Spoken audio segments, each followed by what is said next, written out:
नमस्कार मैत्रिणींनो, रामकृष्ण हरी, जय गुरु. कशा आहात? मस्त आहात ना? मस्त रहा, व्यस्त रहा. आजचा दिवस तुम्हाला आनंदी आणि आरोग्यदायी जाओ. चला तर आज एक नवीन दिवस सुरू झालेला आहे आणि नवीन दिवसाची माझी अशी मसाल्याचे डबा छान स्वच्छ करून त्यात नवीन मसाले भरण्यापासून झालेली आहे. तर बघा, कालची मी पूजा ही जी होती ती उत्तर पूजा करून उचलून घेतलेली आहे. तर हे जे बेल आहे, हे बेल फेकून न देता मी तसंच उचलून घेते आणि त्याला स्वच्छ धुवून हेच बेल मी आठवडाभर वापरते. रोज हेच बेल महादेवाला वाहायचं आणि परत धुवून तेच उपयोगी आणायचं. का? कारण रोज झाडाची पानं तोडायची आणि रोज नवीन बेल तोडायचं, त्यापेक्षा बेल परत आपल्याला महादेवाला वाहता येतं. धुवून आपण परत तेच बेल वाहू शकतो. म्हणून आठवडाभर आपण हेच बेल महादेवाला वाहायचं. तर अशा प्रकारे बाहेर थोडासा का होईना पाऊस सुरू झालेला आहे. गेल्या 15 दिवस झाले खूप आभाळ आहे. अगदी ऊन म्हणजे बिलकुलच नाही. आभाळ आहे, नुसतं पाऊसही येत नाही आणि ऊन सुद्धा पडत नाही. परंतु आज थोडासा का होईना पाऊस आला आणि आज आहे स्वाती नक्षत्र. स्वाती नक्षत्रातील पाऊस हा खूप महत्त्वाचा असतो आणि तेवढ्यातच मला काढ्याची आठवण झाली म्हणून मी काढा केलेला आहे. आम्ही तिघही रोज संध्याकाळी 4च्या दरम्यान काढा पितो. फार सुंदर आणि पौष्टिक असतो हा काढा. चहा घेण्याऐवजी खूप चांगला राहतो. आणि काढा घेत असताना असंच मग गप्पा टप्पा चालू राहतात आमच्या. कारण हा काढा आरोग्याला चांगला राहतो आणि आवडतो महाराजांना मला, आणि गाथाला सुद्धा आवडतो.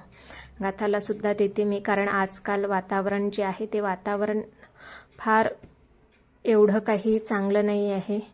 कारण वातावरण हे आजार उत्पन्न करणारं आहे.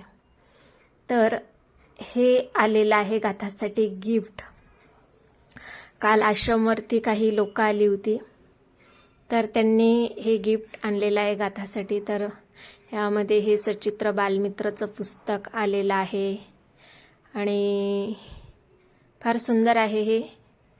लहान मुलांसाठी यात छान कविता आहेत आणि हे हासुरे सचित्र बालमित्र मराठी उजळणी आहे आणि हे 4 लाईनचं एक बुक आहे. आणि खाली सुद्धा त्यामध्ये तिच्यासाठी क्लचर वगैरे आलेले आहेत. कलर्स आहेत, क्रेयॉन्स आणि रेड पेन, शॉर्पनर आहे, स्केल आहे. हे रेड पेन त्यांनी आश्रमातील सर्व मुलांना वाटले, बुक्स वाटले. हे क्लचर वगैरे सर्व हे अगदी इतकं सुंदर पॅक केलेलं होतं, परंतु तिने अगदी आल्याबरोबर ते काढून पाहिलं की यामध्ये काय आहे, आणि असं हे इलेझरवर आपलं नावसुद्धा लिहून ठेवलं. तर हे गिफ्ट आलं होतं गजानन दादा राईतकर यांच्याकडून. यानंतर ती बाहेर खेळायला गेली, सायकल चालवायला. मागून पकडून ठेवायचं होतं म्हणून हे सुद्धा गेले. चालवते आणि मधातच ती उडी मारते. बाहेर छान वातावरण होतं.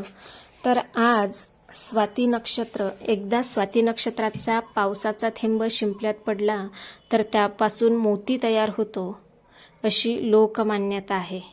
परंतु ही लोकमान्यता आहे, याला अजूनही वैज्ञानिक दृष्टिकोनातून मान्यता मिळालेली नाही.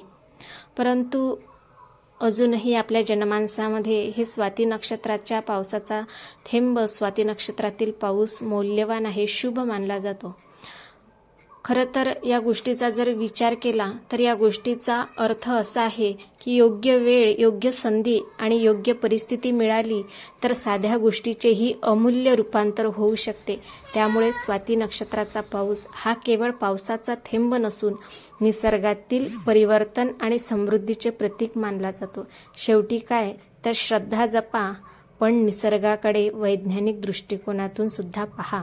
हे आपण यातून शिकलं पाहिजे. हा बोध आपण यातून घेतला पाहिजे. खरं तर आज बऱ्याच लोकांनी पावसाची वाट पाहिली असेल, कारण शिंपल्यातील मोत्याबरोबरच हाच पाऊस जर का आपण काचेच्या बरणीमध्ये, बॉटलमध्ये, तिजोरीमध्ये ठेवला तर धनलाभ होतो अशी सुद्धा मान्यता आहे. तर आपापल्या सोयीनुसार आपण याचा अर्थ घ्यावा. तर अशा प्रकारे आजचा माझा हा दिवस होता. तर श्रावण महिन्यामध्ये आपण रोजच भक्ती करत राहतो. तर भक्त कसा असावा याचं फार सुंदर विश्लेषण वंदनीय राष्ट्रसंत तुकडोजी महाराजांनी केलेलं आहे त्यांच्या विचार स्मरणी या पुस्तकामध्ये. तर मी तुम्हाला ते थोडक्यात सांगते. महाराज म्हणतात, प्रेमाचा मार्ग एकच आहे, फक्त उद्देशातच मात्र फरक असतो. मग ते भक्ताचे प्रेम असो, सतीचे असो वा देशभक्ताचे असो, मार्ग एकच असतो, पण लक्ष्यार्थात थोडा भेद असतो. प्राप्त झालेली लाज जो जगापुढे निर्धास्तपणे मांडू शकतो तोच उज्ज्वल होतो आणि त्याची पाप करण्याची बुद्धी नाश पावते. केलेल्या वाईट कर्मांना लपविण्याची बुद्धी ठेवून थोरांनी त्यास आत विरजू देऊ नये असं सांगितलेलं आहे. कारण त्याने मोठेपणा नष्ट होऊन मनुष्यहीन होत जातो व दोषी ठरतो.